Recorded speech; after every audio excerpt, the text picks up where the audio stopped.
Hello, everybody. This is Secular Sekai with Tridents Against Tyrants. And we are back again for another stream this weekend. And I know that several of you may have noticed that last week we had the co-stream with Project Constantine, but then not this usual stream. And I was planning to do this, but this stream last weekend, but it was just it was just an insane weekend.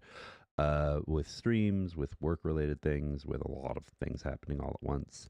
So we are back again this weekend, and we will continue to push to be consistent and have this on Saturdays, uh, morning time for Canadians and Americans, and it would be afternoon, early evening for those in Europe or anywhere else on that side of the world. All right. So, hello, everybody. I see Keith Kane, K Bell, it wasn't me, Petra Olson, KK's GG, K Bell, IBAG M. Oh, hey, James is here also from Why Ukraine, The Last Alliance. And yeah, anyone who is looking at chat, keep in mind that he will also have a live stream at 7 p.m. Ukraine time, a little less than 2 hours from now, the start of this stream. So please be sure to go check him out. One more thing, also, I've heard from different people a few different conflicting things about audio. So I'm going to, well, two things while we're starting the stream right now. One, I'm going to turn my gain up a little bit because I've heard people say, some people will say, no, you sound fine, but maybe they're turning their volume up a bit to hear me. And others say, I can hear you, but it's very quiet compared to other people when you're streaming with them. So we're going to experiment today, and I'm going to turn my gain up a little higher than usual. If it sounds like there's background noise or just doesn't sound good at any point, just let me know so I can adjust that. All right, there we go. So I'm going to be a little louder than usual. I think that was the cutoff point. Yeah, because now it's so sensitive that it's... There we go. There we go. Now at least it's not picking up a whole lot of background stuff around me, but there might be a tiny bit of echo or shuffling you can hear in the background whenever I'm speaking. So anyway, if that sounds a little bit better, let me know. I just want to make sure that the volume is high enough for everybody who's listening on whatever device it might be. Okay, perfect. I'll try to keep that in mind from now on when I'm... And my sound settings have to be adjusted pretty frequently, especially when I go on to other people's streams because I'm using Windows right now until I get myself a Mac, which I'm intending to do with a few paychecks. And Windows just has a habit of basically taking your sound settings and messing around with them, especially when you're a guest on other people's channels. All right, so before we get started, thank you for being here, everybody. And I'm just going to send a few reminder messages, or rather links for this stream, because I ran to get here. And then as soon as the stream is over, I have to run to another event to help out with volunteering. But I'm going to do that, and then we're going to pull up our first bit of news and get started. So yeah, if you also know of any places, Discord, Facebook, Twitter, I don't use Twitter, so if you want to on Twitter, wherever it might be, feel free to share the stream.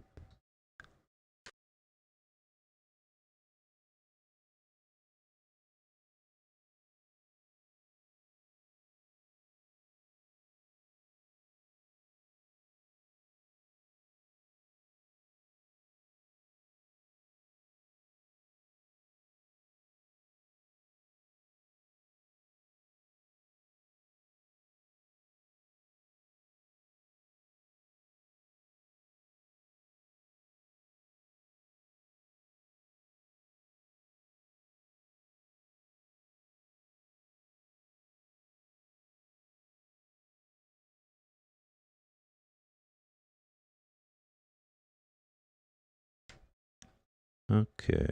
I'm only going to do a couple, so we're almost done.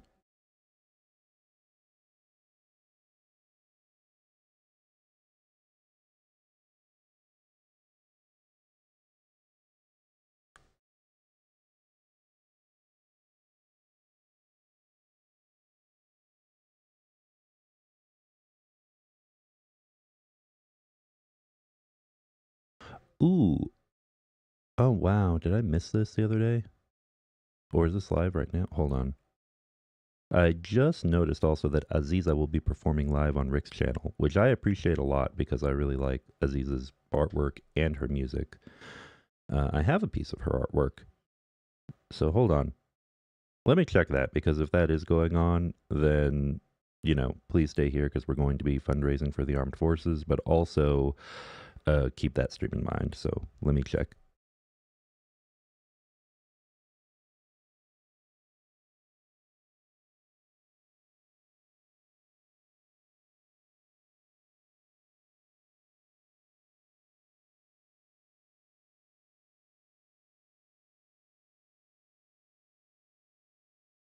Oh, I did get my timing off for that. Um, oh,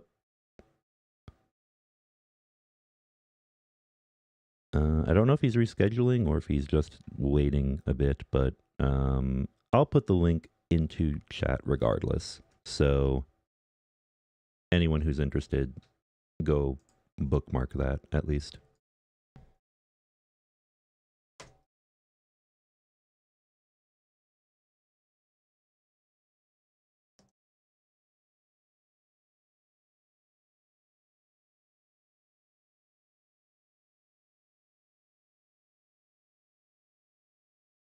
I had a typo in there, but oh well.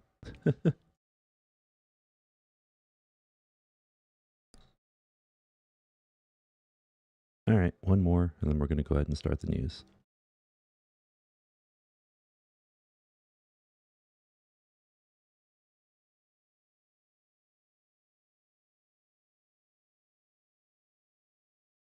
All right, let's get started. So, first piece of news, going with, oh, I'm picking up on music.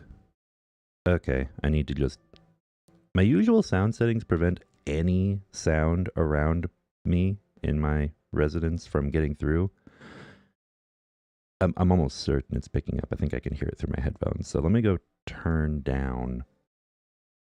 Let me go turn down the radio in the other room. I'll be right back, everyone, and then we'll get started with the first news.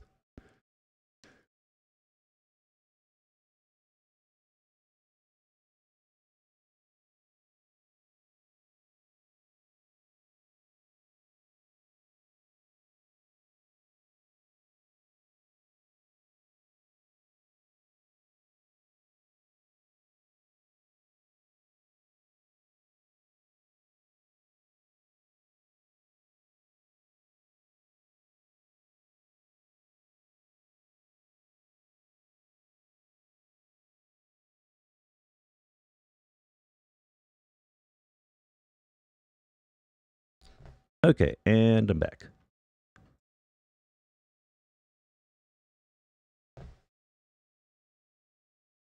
Also, yeah, we're going to experiment with this. Oh, God, now my battery is running low. Hold on.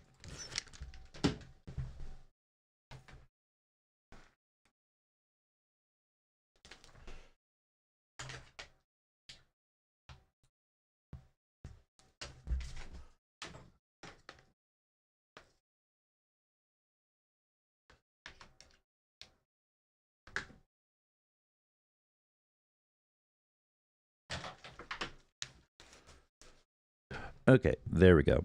Now, all right. Now volume hopefully should be good, and there shouldn't be any background noise. So, let's go on to the first news. And what I've got here is, we're just going to jump straight into the first thing that the title of this video is addressing: the situation in Kharkiv region. So I've got an article from the BBC here. Let me put it into chat.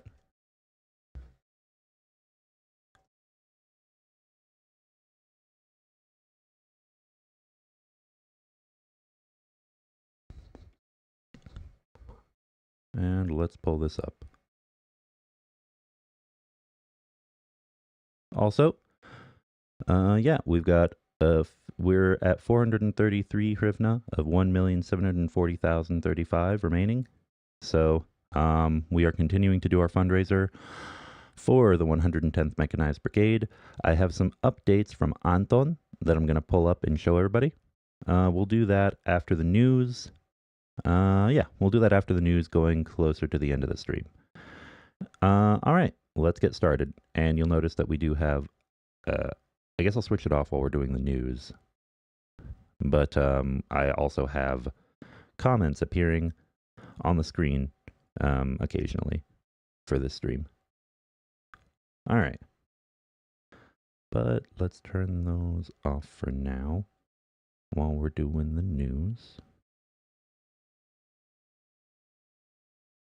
Oh, actually, they might get naturally covered by the news screen. Let's see. Yeah, they do. I'll just turn off. Oh, actually, no. That's fine. We'll keep the donation pop-up appearing occasionally. All right, so first piece of news from BBC. Ukraine war. Marine reveals struggle of defending Kharkiv. Here we have an image from Getty Images of a Ukrainian soldier on patrol with one of his comrades, another member of his unit. Ukraine's troops are fighting hard against Russian advances in the Kharkiv region. For months, Alexei has been fighting to hold a thin strip of land surrounded by Russian forces. Now he's been rushed to defend Moscow's onslaught in the Kharkiv region, like many other soldiers scrambled from other parts of Ukraine's front line. It's a redeployment symptomatic of this war's new focus. We've been in touch with Alexei for the past 9 months. Now, from northeastern Ukraine, he's described the difference in fighting as, quote, huge. The forgotten mission. Despite limited supplies, minimal gains, and mounting losses, Kiev insists its southern foothold on the occupied eastern bank of the Dnipro River is still significant. It's where Alexei had been fighting for the past 8 months. We've agreed not to reveal his real name. We last spoke with him 6 months ago, where he described the conditions of the swampy riverside as hell. Things have not improved.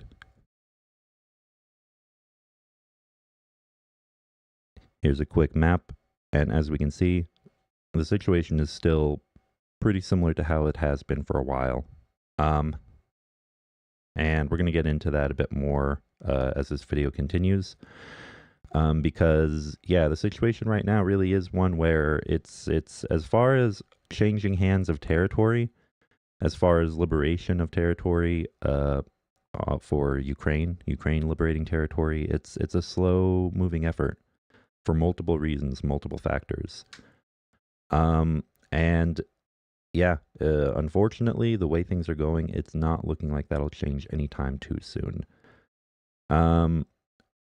That doesn't mean that there isn't a plan for the future regarding the eventual reintegration or liberation, liberation and reintegration of the occupied territories, including Crimea, into Ukraine, under Ukrainian control.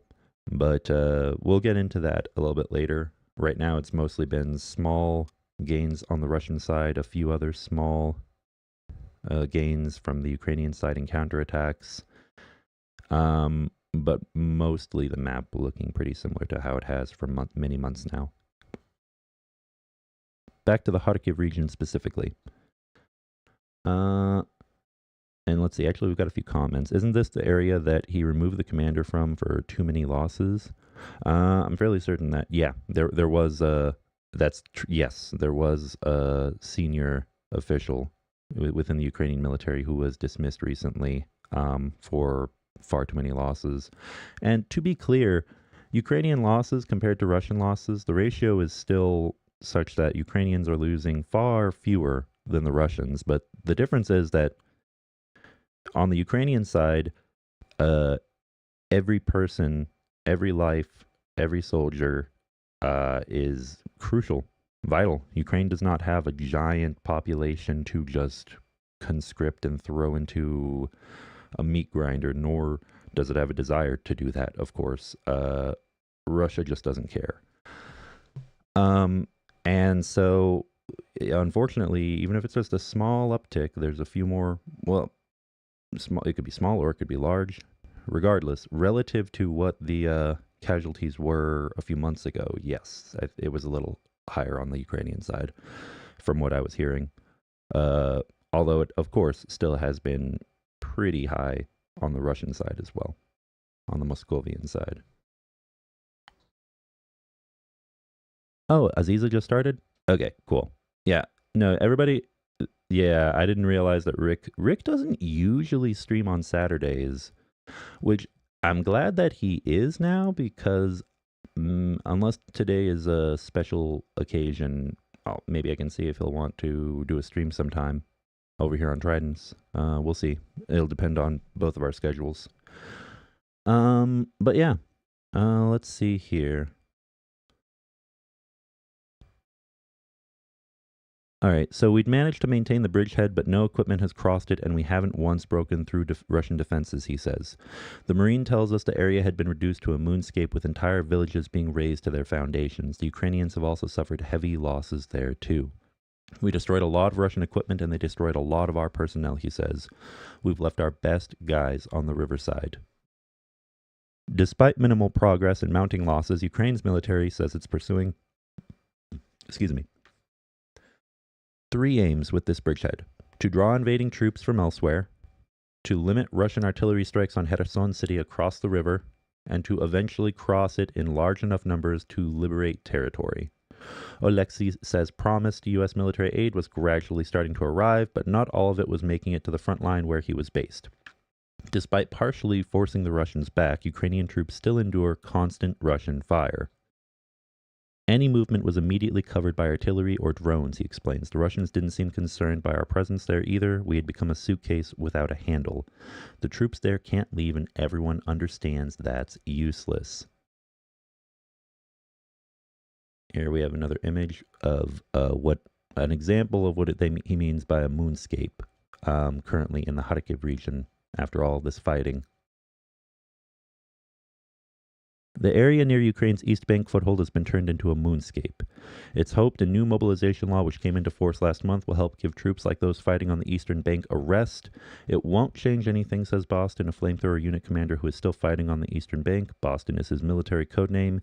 He sends us videos of him on patrol in Krinky by the riverside. At one point, he shoots a Russian anti-personnel mine hidden beneath the sand.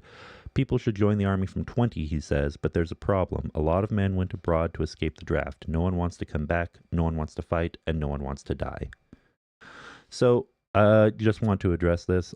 This is not to be defeatist. This is not to be pessimistic. But yeah, no. The big thing here is a lot of the gains that could have been made early on needed to be made early on in this war, and many were. There was a breakthrough, right? Ukraine did actually surprise the Russians and take back large swaths of territory, and Kiev never fell to Russian aggression. But now, with everything, of course, for a while now settled in on both sides, it's a very different war from what it was early in 2022. So, yeah, unfortunately, it's trench warfare now. It's the kind of warfare where lines don't really change. And the future of this war and the future of Ukraine is going to be as much decided by this war and the actual fighting and boots on the ground as it will be by the socio-political conditions that exist during and follow after a ceasefire, or whatever term you might want to use, whenever active combat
There we go.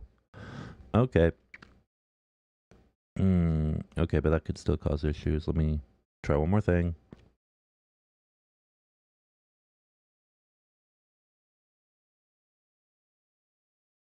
Okay. Yep. All right. Well, we're back. And I think that's the second time now I've had this issue pop up for some weird reason with OBS, and only with OBS. And that is not good because I've been wanting to use OBS much more. In fact, that is what I usually use for these streams. In any case, hopefully that doesn't happen again. Might be an issue with my computer and needing to configure a few things, clear up some space, optimize its performance in a couple ways. But yeah, sorry about that, everyone. Anyway, let's continue on with the news, and I will look into the rest of this technical stuff more later. All right. Give me a plus. Okay, I see pluses in chat. Thanks for sticking around, everyone. And we are going to go ahead and get back to it. So anyway, the gist of it is losses have not been good for Ukraine. They've been much worse for Russia. But of course, the difference is that Russia doesn't care. So, and we've all been aware of that for a while. So for Ukraine, let's say 100,000 is like bad. Like these are not good casualty numbers for our country, our society, our armed forces. Russia would be willing to give up, 2 million. Or let's say 200,000 is really high for Ukraine. 2 million is the point where Russia would be possibly the Russian government and military openly saying, okay, these numbers are too high. So yeah, unfortunately, at the current rate, it would take a couple more years of fighting before Russian casualty numbers got that high. And that's why approaching this entire conflict from new angles is something that is becoming a fast needed necessity by Ukraine, as we'll see. By definition, a conscript will never be as motivated as a volunteer. It's also easier to inspire troops when fighting is going your way. For Ukraine, and especially on the eastern bank, unfortunately, it is not. It's possibly why Pletenchuk strikes a sympathetic tone when we tell him about allegations of troop disobedience on the eastern bank. Those who have been forced to defend their country are yesterday's civilians, says Mr. Pletenchuk with a smile. They will, of course, have a different perception of the army. So, let me also say, again, this isn't meant to be pessimism or defeatism or anything like that. It's just the reality of life in any conflict in any country, guys. I mean, yeah, volunteer soldiers, just in general, those who have the grit tend to be more motivated to fight than conscripts. That being said, in a situation like this where your country is literally under siege, you need conscripts. You need both. It's not just one or the other. Ahead of the arrival of more Western military aid, Ukrainian generals believe Russia is trying to expand the battlefield and further stretch their defending units. Invading troops are more than a month into a northeastern ground offensive, and while Ukraine has slowed their advances, there's been no letting up. It's why Alexei now finds himself hundreds of kilometers away from the Kherson region. Everything happened in a hurry and there was no preparation, he says. Everyone is here: Marines, air assault forces, the State Border Guard Service, regular infantry, territorial defense, and national police. There are also more drones in the sky compared to the east bank of the Dnipro. Drones have become a vital tool for both the Russian invaders and Ukraine's defenders. So unfortunately right now, take this ending part of the article with a grain of salt. Russia is currently, as it says, on the front foot, but really it comes down to Russia isn't taking giant swaths of territory. It's just that Ukraine needed more yesterday, and it's just now getting enough that it's able to hold the line, so to speak. The aid that's coming in now is really, it will help Ukraine. It is vital aid.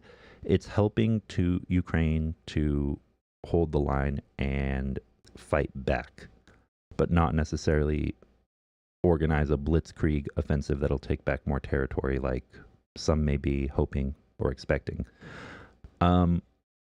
Yeah, and so with that, I'll let everybody take a look at the article themselves if they want to see the ending portion. But basically, trust in the Ukrainian armed forces, trust in the UAF. Yeah, because at the end of the day, it's going to be, this war started as a hybrid war, basically, where what happened in Crimea was completely unexpected. There has never once, to the best of my knowledge, at least from the enemy, the Moscovian side, there's never been any official quote-unquote declaration of war. It started as a hybrid war, it grew into a full-scale invasion, and whenever bullets and bombs stop flying, this whole thing will probably go back to being a hybrid war, more so, or more of a focus on that aspect of it. Because at the end of the day, what Moscow really wants is to weaken trusting in the Ukrainian political and security apparatus. So both the current government administration under Zelensky and the armed forces, and try to find a way to influence things in Ukraine enough to put into place a government that Russia would find more easier for them to talk to or negotiate with at some point. And that can't be allowed to happen. Ukraine, Zelensky, his administration are aware of the dangers of Russian interference. Much of the rest of the world is aware of it. And yeah, just remember, Russia is not immune to interference in their own very, very fragile system as well. So keep that in mind. With that, let's move on to the next piece of news.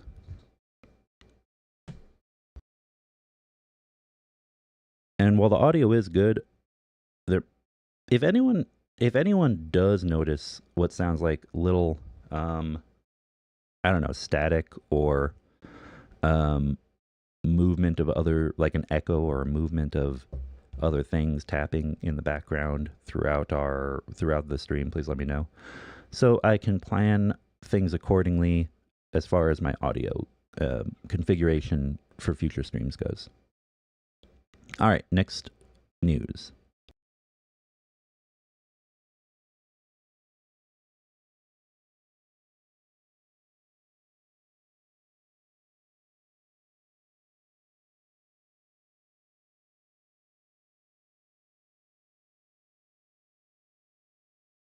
All right, from the Kyiv Independent, Zelensky, Ukraine doesn't want war to last for years, looking ahead to the second peace summit.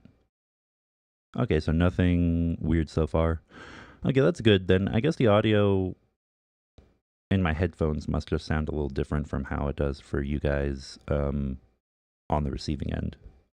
Okay, that's good then. That's very good. Or if there is anything, it must be very minor and not very noticeable.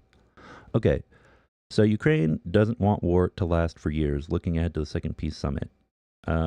A detailed action plan should be prepared to consider at Ukraine's second peace summit over the next few months, President Volodymyr Zelensky told journalists in Brussels on June 27th, Ukrinform reported. Such a plan should include steps related to all the crises caused by Russia's full-scale invasion, according to Zelensky. Switzerland hosted Ukraine's Global Peace Summit on June 15th to the 16th with over 90 countries and organizations in attendance. 78 states and 4 organizations signed the final joint communique of the Peace Summit on June 16th. 9 more states joined the document after the event. Okay, so yeah, right there, what is that, 87? Yeah, so 87 in total states and 4 organizations. That's pretty good. But of course, the reality on the ground of pushing the Russians out is the most important thing. Kyiv is planning to arrange a second global peace summit before the end of 2024. Kyiv hopes to develop a new joint peace plan based on Zelensky's 10-point peace proposal, although it is open to opinions from other countries. We don't have much time. We have a lot of injured, killed, both military and civilians. So we do not want this war to last for years. Therefore, we have to prepare this plan and put it on the table at the Second Peace Summit, Zelensky said. Ukraine wants the talks to be open, the president added. Some countries that participated but were notably absent from the list of signatories included India, Saudi Arabia, Indonesia, Colombia, South Africa, Thailand, Mexico, and the United Arab Emirates. Yeah, and Saudi Arabia, Indonesia, Colombia. Colombia doesn't surprise me too much, although it is a bit disheartening to see. South Africa is no surprise. Thailand is not too much of a surprise.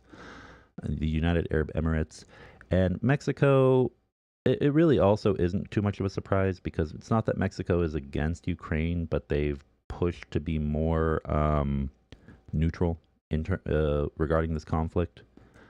I do find it rather disappointing because of the fact that there is a new president in Mexico and I don't know, a hope for change, a hope for more support for allies of the United States abroad is something that I had hoped to see, but, well, I guess time will tell. China refused to participate due to Russia's absence, and reports emerged on June 13th that Beijing was pushing its alternative peace plan.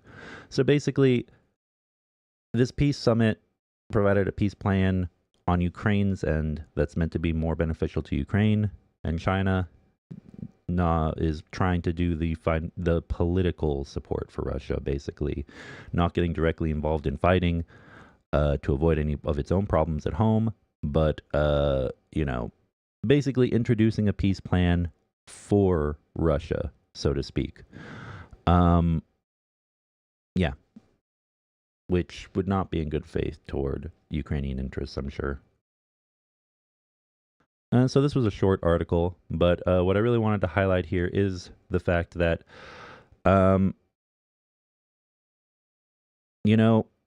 fact of the matter is some people may be expecting this war to go on for 5 or 6 years, and it may. Who knows? There's no telling what may actually end up happening in the end. But eventually, people do want to see this war come to an end, and what I'm predicting will happen is, ideally what we all want is to see more land immediately in this war liberated by Ukraine before any ceasefire, before this war is officially over. But what we may end up seeing is just a ceasefire and like a situation similar to the Korean Peninsula, which is definitely what many of us did not want to see happen, but might have slowly seen, occurring or come to pass as this war has played out. A situation where it's a frozen conflict, neither side concedes the territory, but reality on the ground is that part of the territory is controlled or under the control of the aggressor, and then, of course, the rest of the country is under Ukrainian control. And then, just like with Crimea, where it's been more than it's been 10 years now. Time passes. There's never official recognition, but and there's always troops on the border of both sides. But officially, the war would be over, and you would just end up with a huge lack of trust and many soldiers across this de facto borderline drawn out on the sand. And I really don't like that. Many of us don't like that. And not just specifically because of Crimea, for the symbolic reasons of Crimea having been annexed at the very beginning in 2014, but practically speaking, Ukraine ending up in a situation like that with only Odessa as its major port there in the Black Sea, with the rest of the coastline occupied by the enemy, with other countries that really only Ukraine would be positioned to be able to assist or to place troops to deter Russian aggression toward places like Republic of Georgia or Armenia, for example.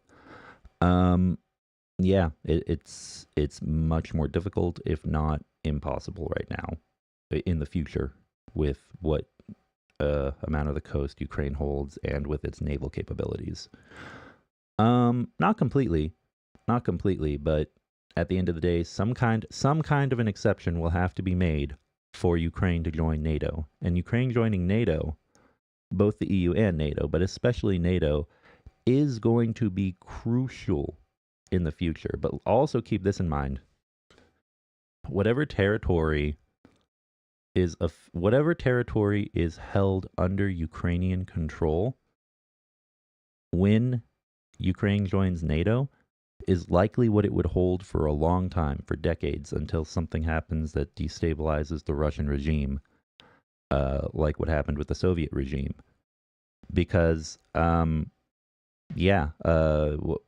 you're in NATO, starting a war with Russia doesn't, like a second war starting with Russia would not be possible, because at that point,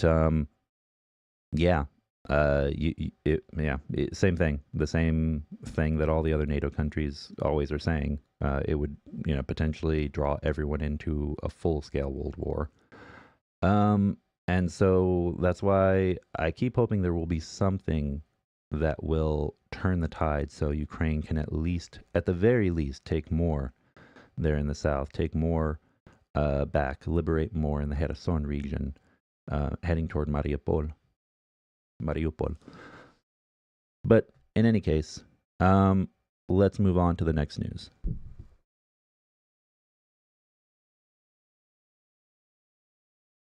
Oh, and I'm taking a look at chat right quick. Also, opening up Q&A right quick. And then let me take a look at chat.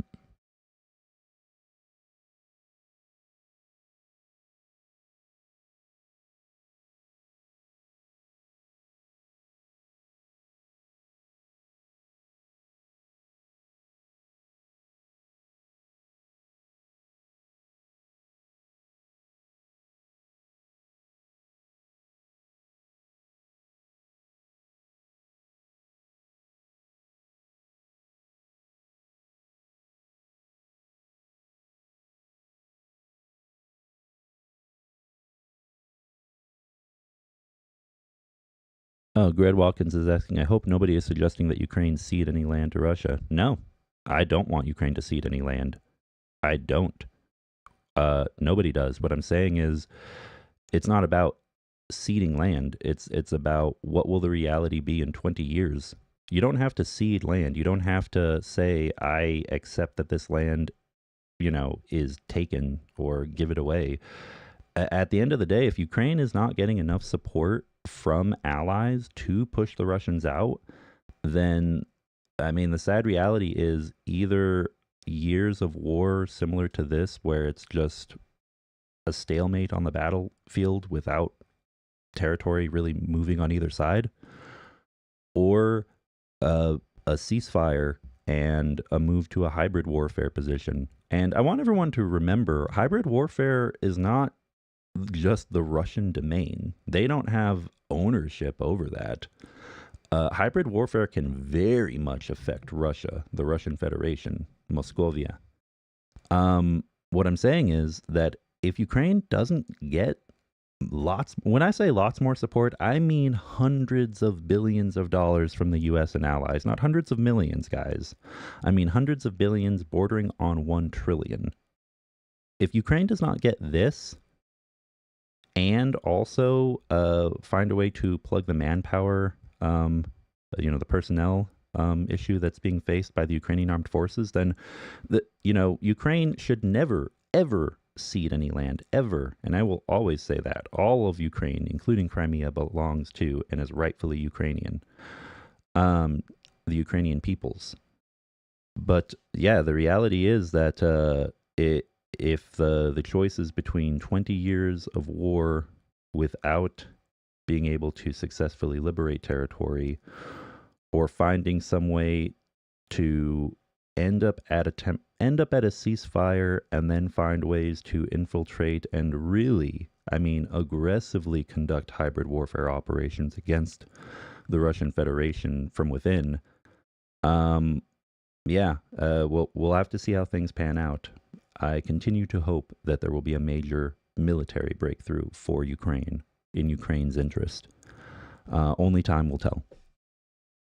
If not, though, then there has to be a plan for how will this be liberated and in what fashion, in what means by what means do you take down a large, angry, drunken bear? Perhaps it's with a bullet. Perhaps it's with, you know, a poisoned bowl of porridge when he, goes back to his den, preparing to drunkenly attack someone else again tomorrow. My point being that it could be either one, and only time will tell which analogy proves more apt, more applicable. All right, let's continue. And also, I see the comments about Petra Olsen. I'm very sorry about your loss. Yeah, thank you for being here, and I'm very sorry to hear that.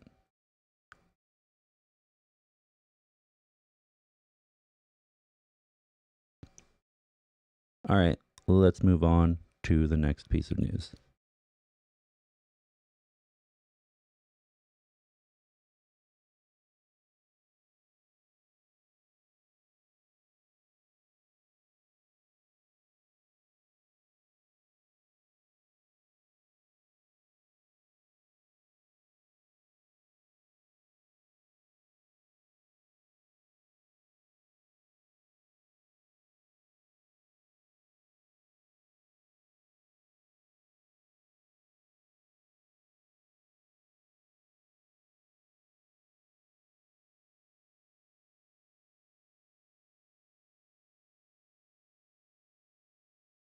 One moment. The article. Oh, never mind. This article I was planning on reading actually requires membership, which I am not going to sign up for right this second.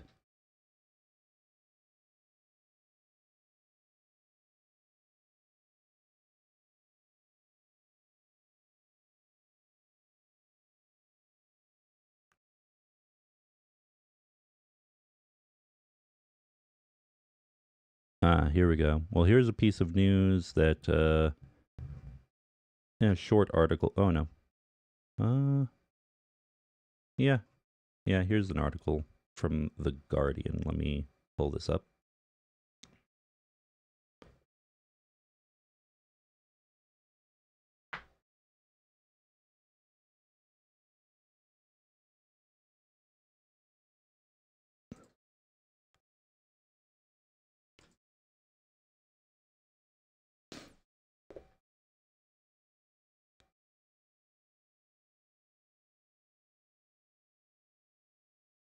Okay.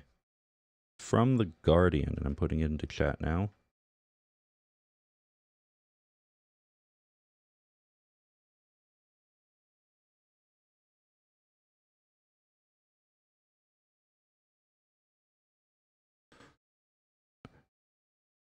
All right. The Russia-Ukraine war. Kremlin refuses to comment on Trump's claims he would settle war. So, this is here we go. Oh, and here's the total number. Here's a few highlights before we go into this short article. The Council of the EU on Saturday announced fresh sanctions against Belarus due to its involvement in Russia's war against Ukraine. And that's good news. 10 Ukrainians held prisoner for years by Russia were released with the Vatican's mediation, President Volodymyr Zelensky announced. Interesting. I'm surprised the Vatican would have political sway over mediating something like that. Although I guess the Russian Orthodox Church probably does bear in mind communication with the Holy See and other Christian-based organizations around the world. Interesting. The Kremlin refused to comment after Donald Trump has said that if reelected in November, he would settle its war against Ukraine. Yeah. The Kremlin is just watching and, like many other authoritarian regimes, hoping that Donald Trump will win. This is something that after the debate the other day, I think some people are worried about, and it is something to discuss because at the end of the day, guys, I want to remind everyone of something because the war and the aftermath of the war, what happens in Ukraine is not completely determined by one event, like, for example, the presidential elections in the United States. But an event like that does potentially hold major influence over the how this conflict will pan out and how much military support will be sent to Ukraine. In the case of Donald Trump, he's a man who, when he says he will, quote, settle it, it just means that he's going to push for Ukraine to cede territory or push for a situation where Ukraine stops fighting, and also he likely would be someone who would not be supportive of Ukrainian hybrid warfare against Russia. So think of it like this. If this war, if Trump is elected, he'll probably say, he could do or say anything. He's a wild card. But if he did pretend that he were trying to help Ukraine or do things in Ukraine's interest as well as the interest of the U.S., he'd probably just say something like, oh, we'll have a peace deal and neither side better do anything. But then immediately, jump on or attempt to bring negative focus on Ukraine at some point if he were president. Hopefully that never happens. It never happens again. In the case of Biden winning the election, I would think one of two things will happen. Either A, Ukraine gets lots more support, hopefully, perhaps many more billions of dollars if the presidency is won by Biden and the Senate is held by Democrats. And honestly, only if all three and the House is retaken by Democrats somehow. A lot more support to Ukraine for the fight for the war against the Moscovian invaders, or a situation where some kind of a ceasefire, some kind of a peace deal is, planned out, and then basically more subtle support for Ukraine to be able to disrupt things in Russia and conduct hybrid warfare against the aggressor. Either way, at the end of the day, actions speak louder than words, and the Biden administration has done much more for assistance to Ukraine than the Trump administration. And the only reason that there has been any trepidation about giving more to Ukraine has been because of the threat of doing so, causing enough confusion and chaos within the American political system that the Trump administration would retake power. So, case in point, we all know Donald Trump would not be good. Oh, man. Hold on. It's a good thing this is a short headline, because I don't have it on the screen right this second. I just realized. Anyway, yeah. Well, everything that I was saying you could at least hear. But now we have it up on the screen again. Why is that up? There we go. All right, so there's the article itself, and it's in the chat. Bottom line is, as I said, we all know Donald Trump would be horrible for both the U.S. and for Ukraine. Russia has lost 541,560 troops in Ukraine since the beginning of its full-scale invasion, Ukraine's armed forces reported on Saturday as part of the rolling update on casualties. And yeah, this is significant, but also, as we all know, we'd have to triple or quadruple this number before the Russians would even possibly, admit to or recognize it as being a major problem. To be fair, I think that's an estimate I've heard from different analysts, but I think it's lower. I think it's a little more than 1 million before you'd really see a strain and an issue within Russian society. Just a gut feeling. I feel like that number of 1.5 million or 2 million that I've heard from a few reports is, I think that is something that perhaps, at the end of the day, maybe I'll just actually hold my opinion on this, because at the end of the day, I don't think casualty numbers really are something that Moscovia looks at or cares about too much. So the only real issue would be once you reach a large enough number that you've been pulling men away from other aspects of work and, maintaining Russian society at home, that it becomes a noticeable political pitfall. But yeah, that number could be just about anything. I'd have to look at statistics and actually try to justify calculation of a number like that. At least one person was killed and 12 were injured in Dnipro after a Russian strike destroyed the top 4 floors of an apartment building on Friday evening, regional head Serhiy Lysak said. Ukraine has lost 80% of its thermal and a third of its hydroelectric power in Russian strikes, Zelensky said. I want to highlight this real fast. Guys, this is a big thing. In the future, when this war is over, I mean, Ukraine definitely has a right to say, hey, all of this was destroyed. You blew it up, Russia. That's not something that's going to be forgotten. Lives have been lost. Infrastructure has been destroyed. Territory has been occupied. Yeah. It's bad. And Ukraine's allies need to step up when this war is over and really help to rebuild and place proper defenses to defend those regions, because the West has the wealth and the capability to rebuild Ukraine, and when it does so, it needs to put some insurance in place and make sure it's well defended.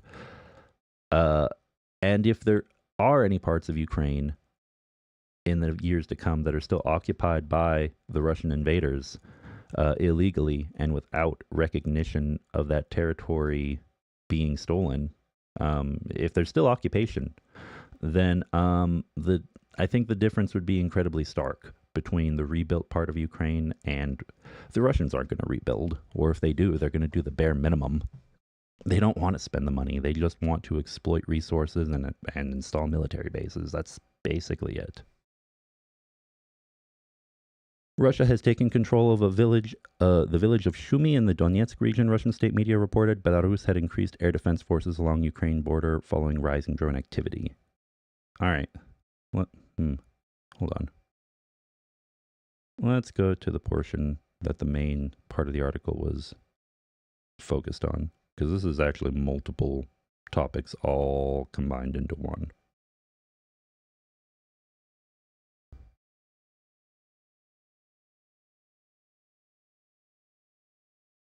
And again, anyone who wants to read everything can check out the link that was put into the chat. Okay, here we go. The Kremlin has refused to comment after Donald Trump has said that if reelected in November, he will settle its war against Ukraine. Trump made the remarks during Thursday's U.S. presidential debate, where he and President Joe Biden competed to appear tougher on foreign policy. As far as Russia and Ukraine, if we had a real president, a president that knew, that was respected by Putin, he would have never invaded Ukraine, Trump said. Putin never respected Trump. Putin saw Trump as a clown, and a useful clown at that. Biden responded, "Go ahead, let Putin go in and control Ukraine and then move on to Poland and other places. See what happens then. He has no idea what the hell he's talking about." Precisely. There were some moments with basically gaffes where President Biden was not the most articulate and eloquent with his words, that put some concern into various members of his party and the opposition about his health. But at the end of the day, he did have good points to be made, and this is a very crucial one to focus upon. Donald Trump does not care. The Biden administration, while they should have been doing more up until now, while they have been worrying about 1,000,001 things, whether or not it would tip the scale in the opposition's favor, they actually at least are doing something of substance to assist allies such as Ukraine. And yeah, more on that in a bit. Meanwhile, oh, that was a very short portion. Okay, let's go on to another part of this, because that was a lot shorter than expected. Another part of this article then that I'd like to focus on is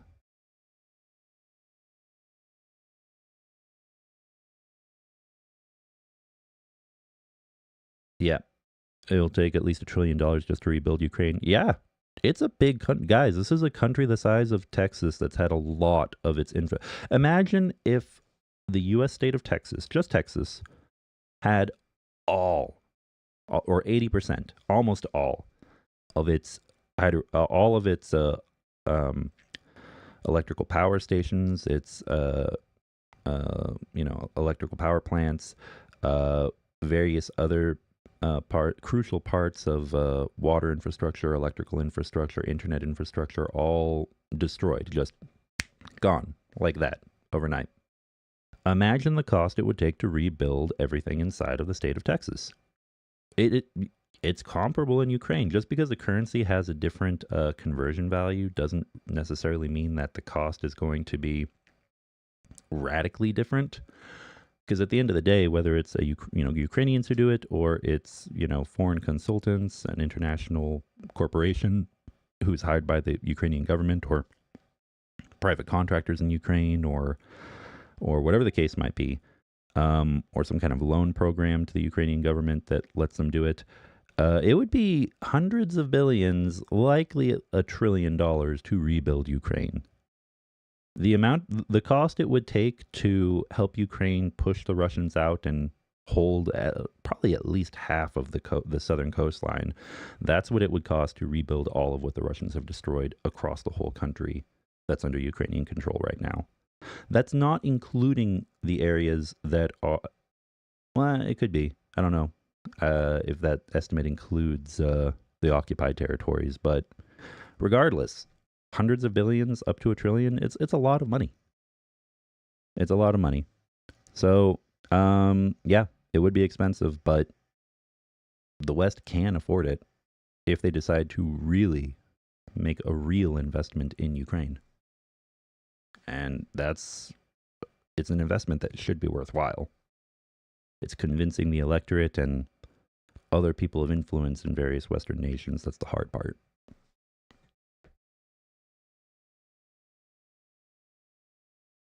Yeah, so 80% of thermal power and a third of hydroelectric power has been lost in Ukraine by Russian strikes. The attack in Dnipro showed that Ukraine needed more air defense systems. Let's... Yeah.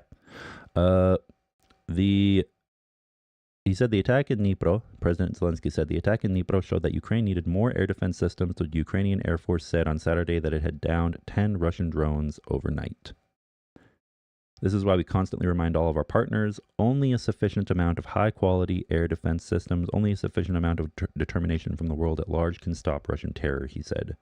Kiev has also struck back at Russia with its own aerial attacks, also often targeting energy infrastructure.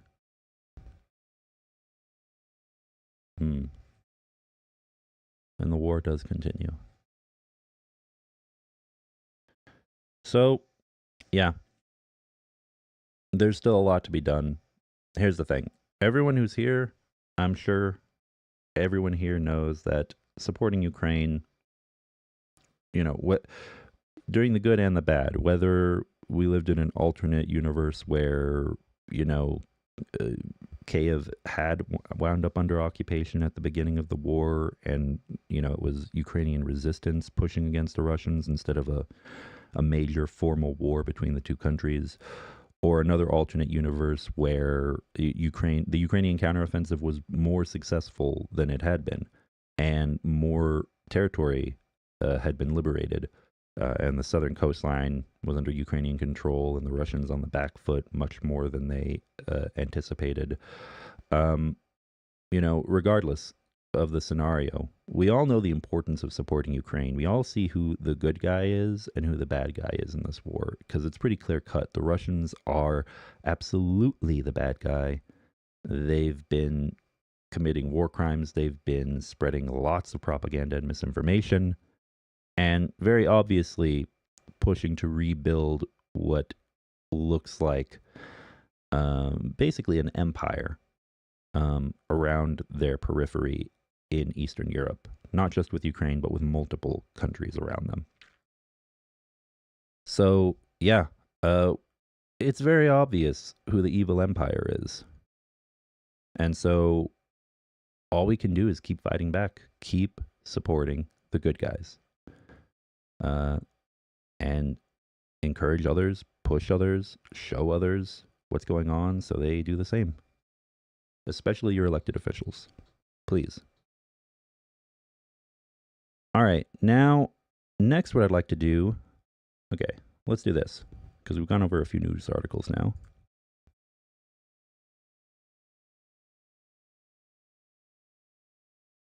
Oh, there we go. All right, what we're going to do now is, let me get an update ready from Anton, because I'm going to have to go before too long. So let me pull that up so we can go over it right quick.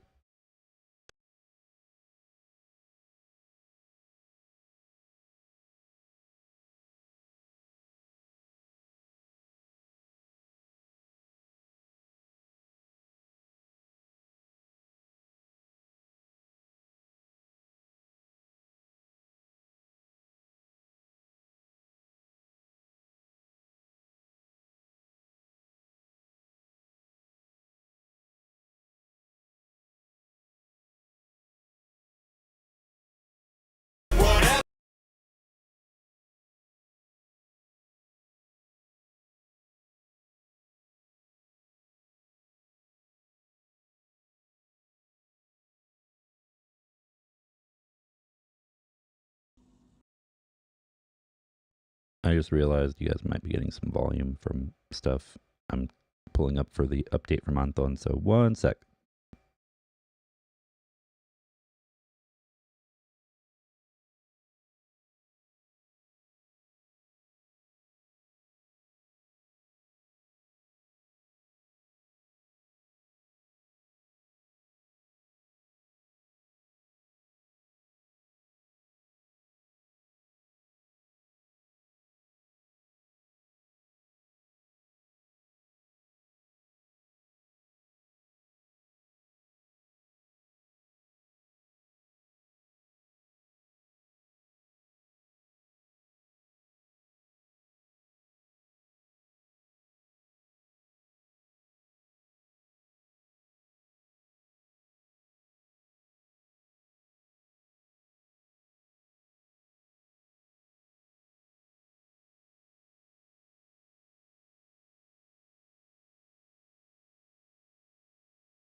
Okay, here we go. Sorry, had to adjust a few things. So first, I think this will be audible to all of you. So let me go ahead and just share my screen. Oh, no, doesn't matter if it's audible or not because, oh, hold on. Let me check something real fast. Anyway, I've got a few videos here.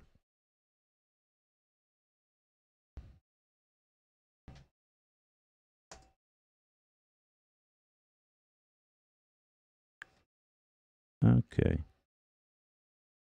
Let's see, how do I want to do this?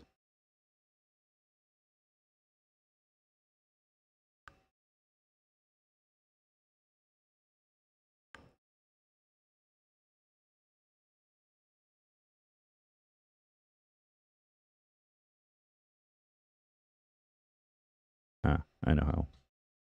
This will probably work. It'll probably work best this way.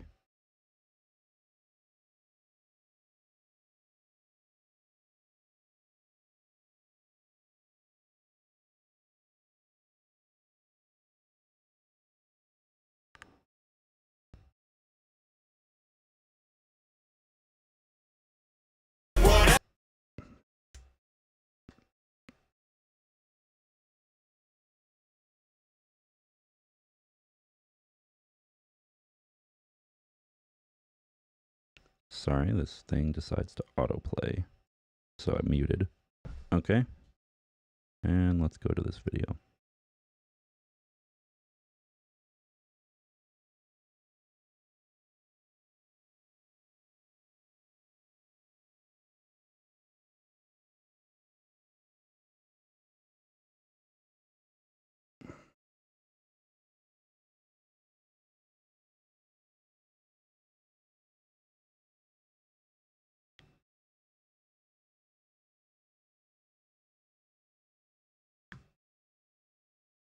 Okay.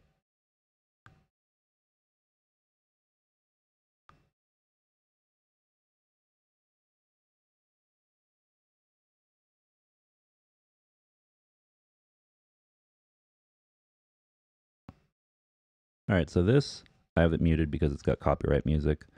This is Anton showing the process, packing several drones. And this is from a previous shipment, I do believe, that was sent from our fundraiser. Because we're currently at 25, but we haven't recently had a large number, or actually we did. We might be from the amount of donations we got in the last month or so. So the last shipment was of 15 drones, but I believe he also has included occasionally a few drones that he may have acquired through his own efforts with his own fundraising as well. So this is just an example. There is the symbol of the 110th Mechanized Brigade, and yeah, it's all appreciated. These drones do help the Ukrainian armed forces, the soldiers of the 110th, and other groups like the 38th Marine Brigade to do their job. They help to save lives. Drones have been crucial throughout this entire war for Ukraine. And I've got a few more images and another video or two, so let me pull those up. And those ones I think should have sound that we can listen to.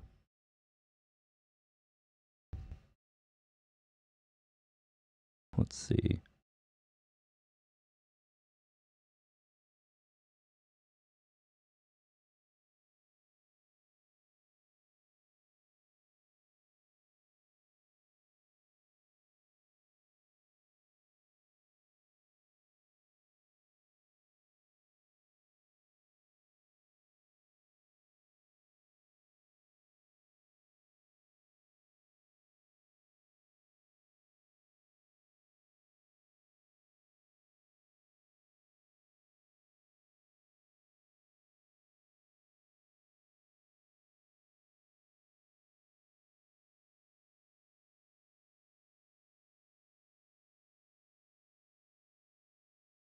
All right, we'll start with just the pictures, to begin with.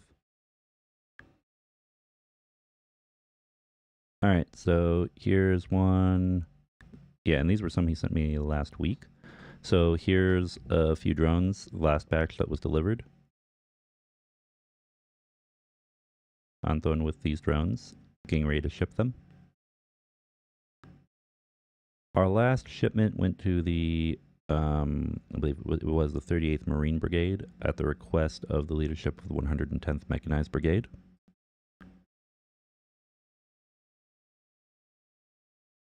But yeah, everybody is fighting in this war. It all helps. It all goes toward Ukrainian soldiers. Oh, I just realized. Hold on. Oh, what the? I was on the wrong one. Okay, now you'll be able to see it. Background noise.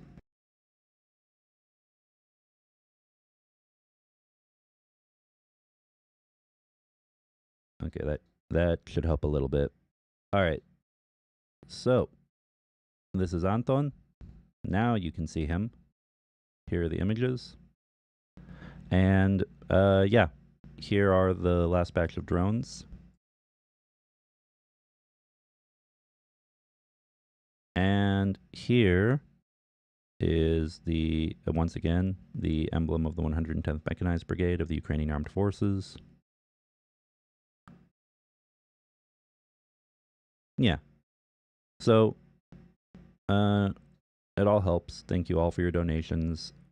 I will have money again, hopefully, in a week, and be making a few donations. Turn this gain down.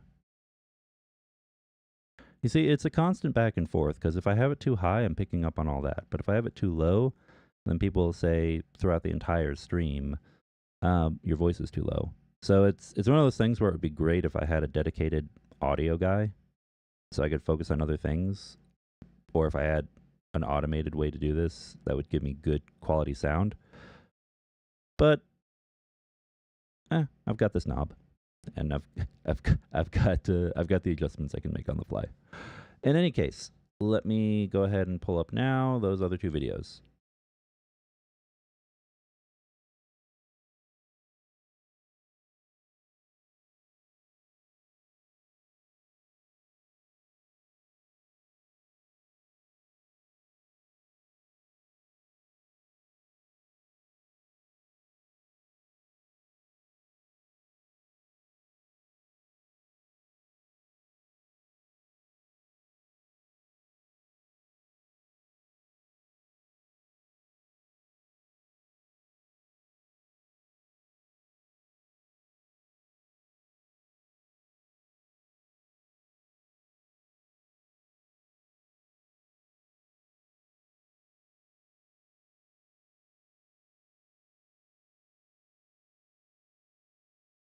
Okay, here we go. And I believe you guys will have audio, although it's not much of anything. Hold on, let me see.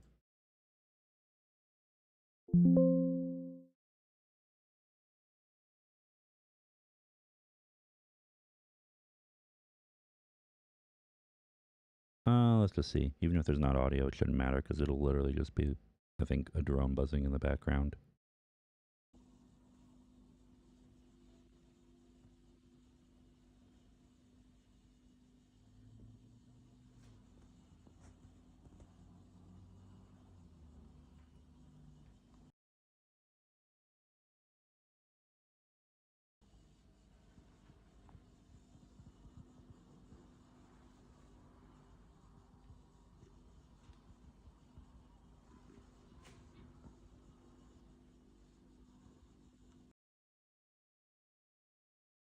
All right, and there we go.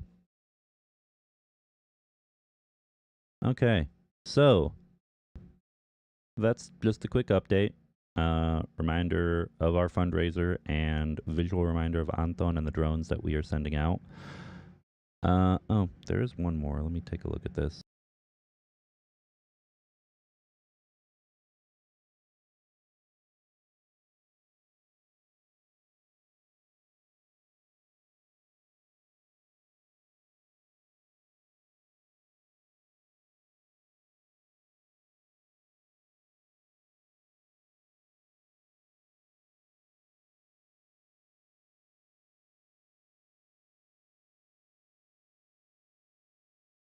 Okay, yeah, one more video. Let me play it real fast. And this one actually has a message from Anton for all viewers on the channel. Let me know if you guys can hear it. Hi friends, hi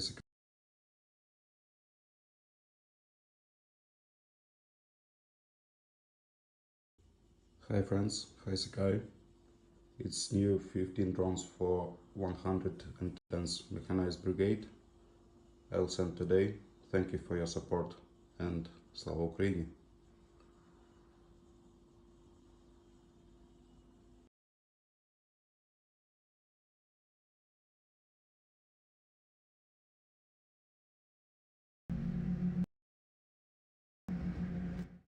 Ugh. Damn lawnmowers outside. Anyway, okay, perfect. So glad you could all hear that. And yeah, Just a quick update from him. So I guess our last shipment that went out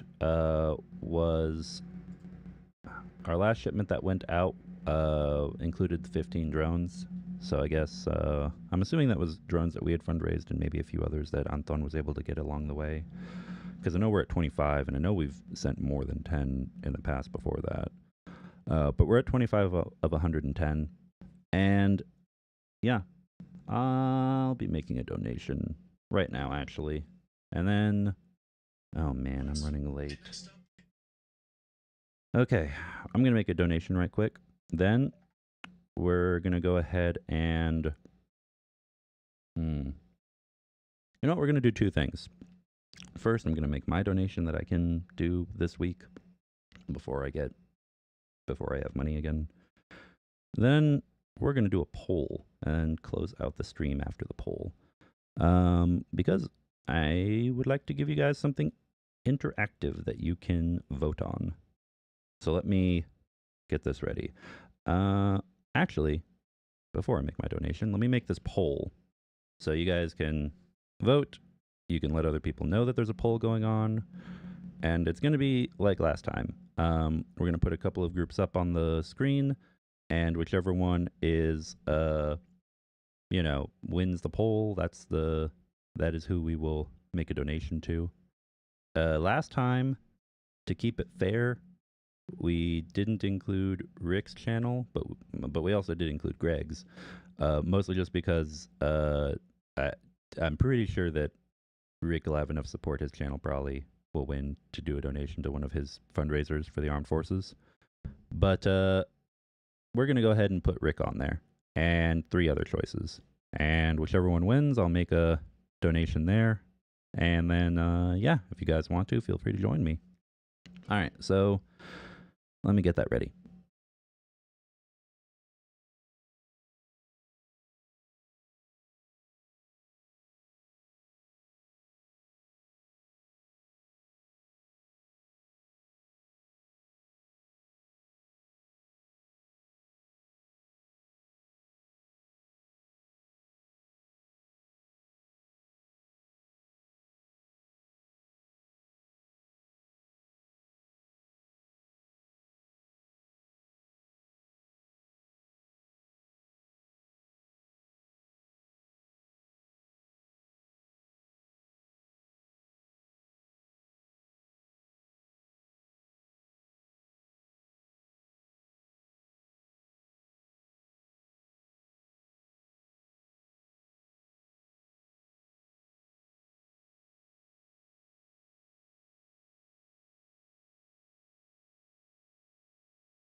And of course, feel free to put suggestions in the chat if you have anyone you'd like to see included among this list. Because I have to pull up who it was last time anyway.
Okay, I've got 2 of the 4. Let's see. Also include... since I'm not seeing any recommendations...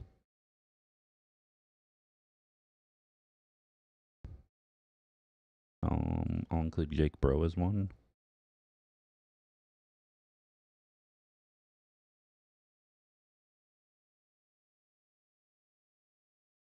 Because I know he's got stuff going on for Ukraine. But here's the thing, I can't just make it a general buy me a coffee or something unless it specifies that buy me a coffee or something is going toward assisting Ukrainian armed forces or humanitarian support or something. So, I know Jake was doing one. I don't have any links though if he has another fundraiser going on at the moment specifically. Shoot. All right, well then we'll just include like Rick. This one we'll do voices for Ukraine, and we'll do who else is a good option? Because I don't have my list from last time. We'll also include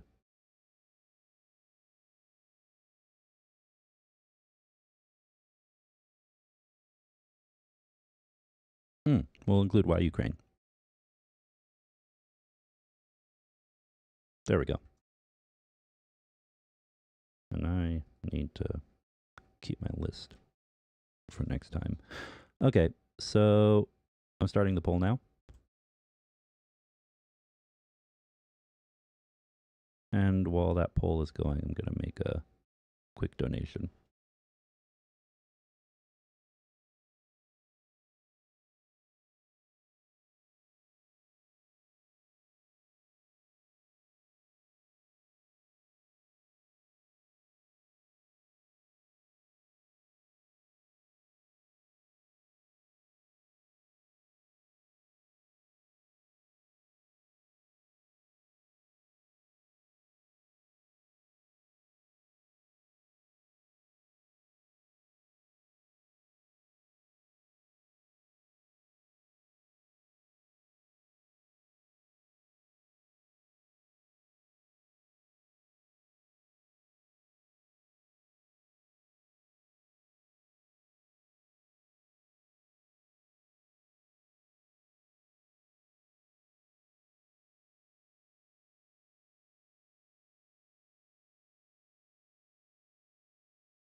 Oh, wow. Okay. Okay. Very nice. Well, I see. Okay. So Rick did get a few votes, but I do see a lot also for Project Constantine, which I guess also does make sense because Rick does do a ton of fundraisers to support different units, but Project Constantine, you know, are themselves doing work on the ground as a volunteer unit for medevacs and other dangerous missions. So that makes sense. Okay. Well, we'll make sure to do another one of these polls sometime soon. Oh, someone is calling me. I will have to talk to them later. All right. Well then, let me finish up this donation and then we will finish the poll up very soon. If anyone wants to call more people in, you know, even if they're not subscribers, you know, if you've got a network of people who want to get involved in the vote, feel free.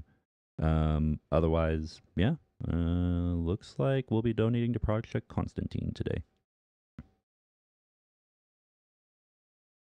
which I love Project Constantine, so fantastic. You know, all of these channels and groups are good that are up here on the poll.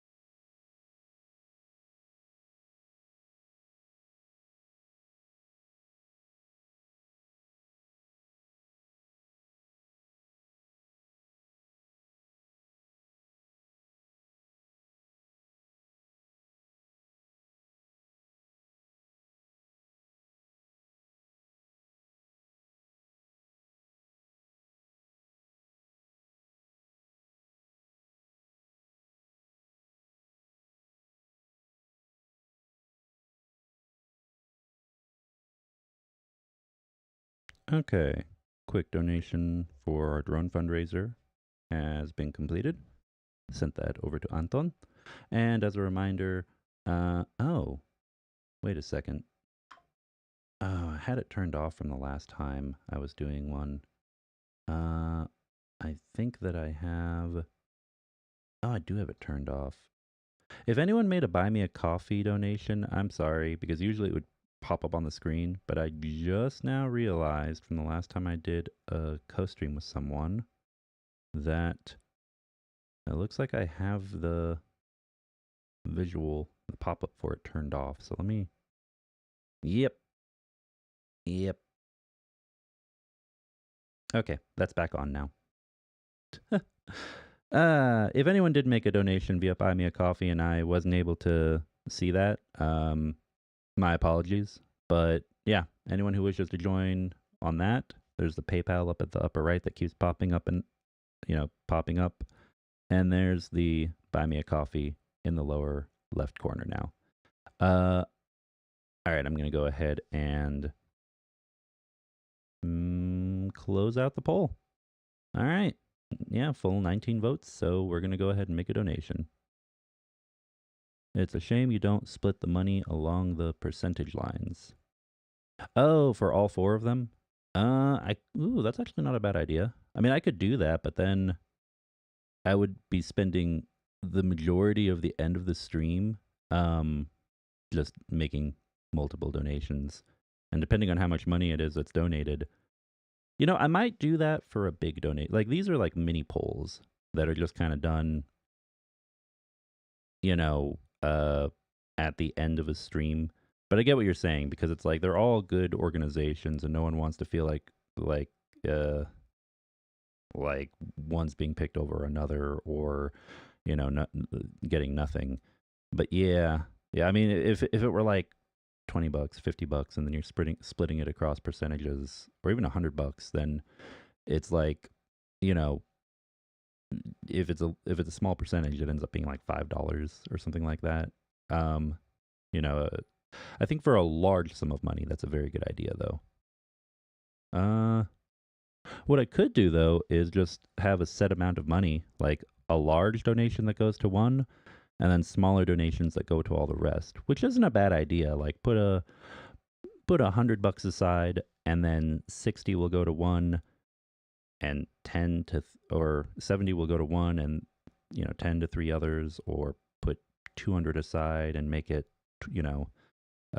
20 for the other 3, and 140 for whoever is the big winner. That could be a good idea. Yeah, I like that. Thank you. Anyway, we're going to end the poll. Thanks for that idea, KK's GG.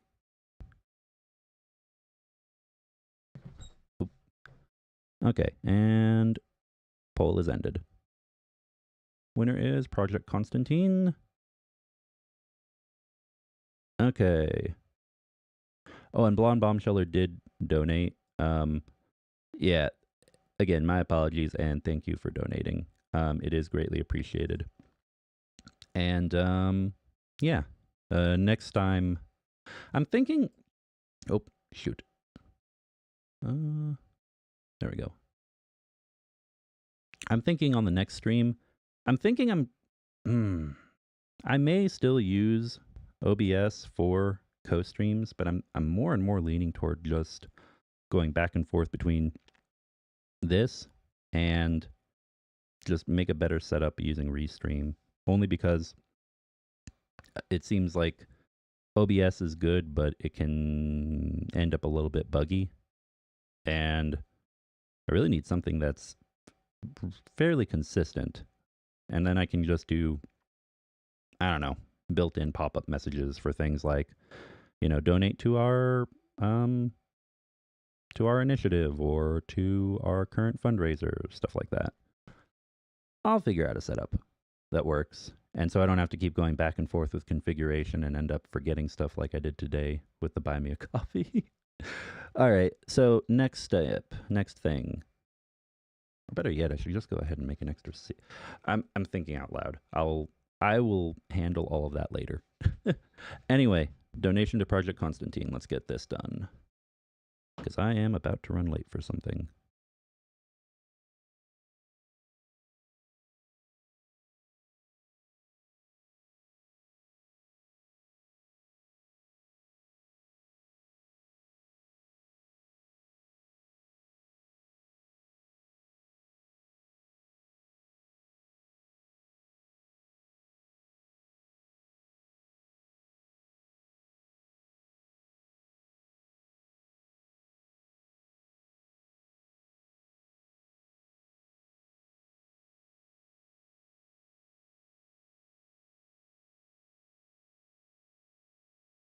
Okay.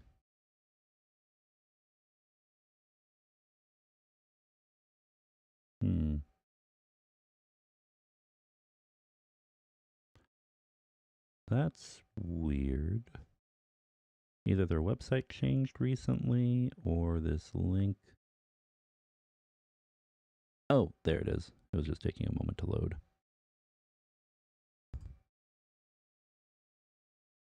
Okay. One sec while I get that taken care of.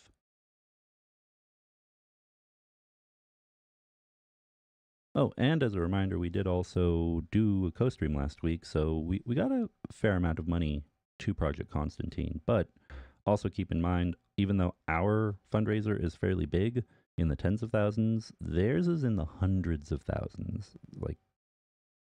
Like more than 300,000 US dollars is what they're looking to get for their work. So be sure to share the Project Constantine initiative, everybody. They have a very ambitious goal. If anyone has a line to Jake Bro, reach out to him, I guess. But he's got a lot of people, wanting to work with him, I'm sure, or talk with him. He's a good guy.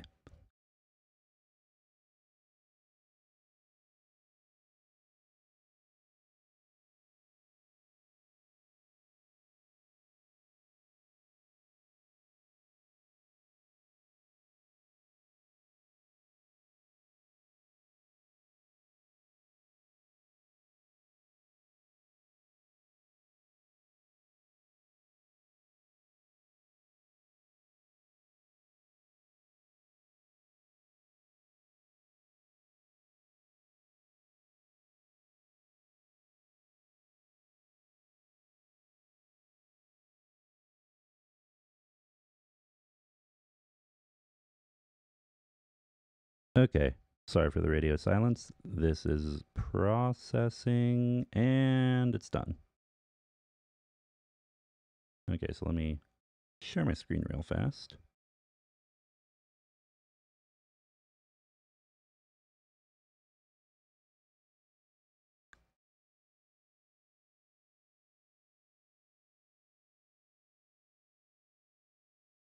All right, and there's the thank you message.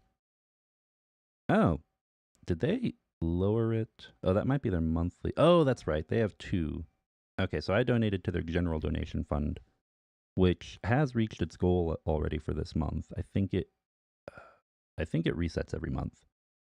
They also have another initiative, which is Project Tetiana. That one is like more than 300,000 that they're trying to get, which let me see. Let me hold on. Let me pull that up.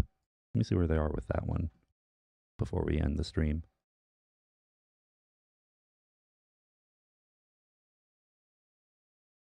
There it is on donor box.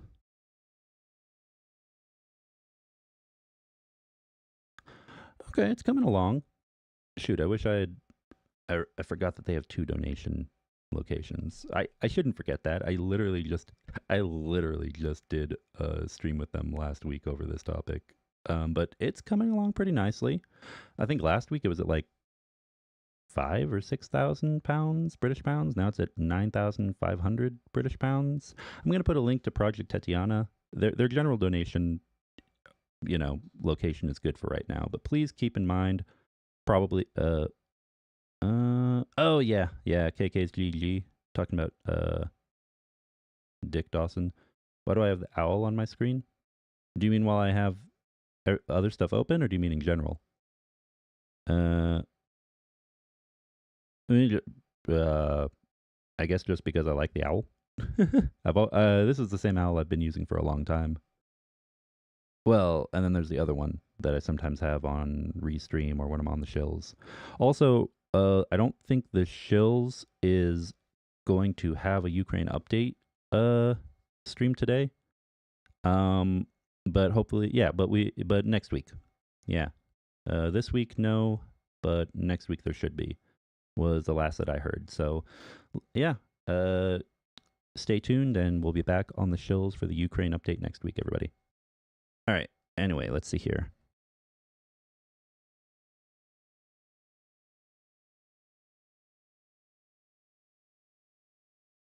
There's the link. I just put it into chat. And yeah, let me close this now.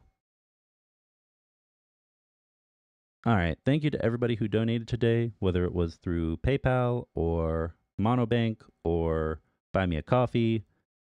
It's all greatly appreciated. And yeah, please continue to support Ukraine. Continue to stand with all of the various organizations who are standing with Ukraine. And Slava Ukraini. Have a great day, everybody.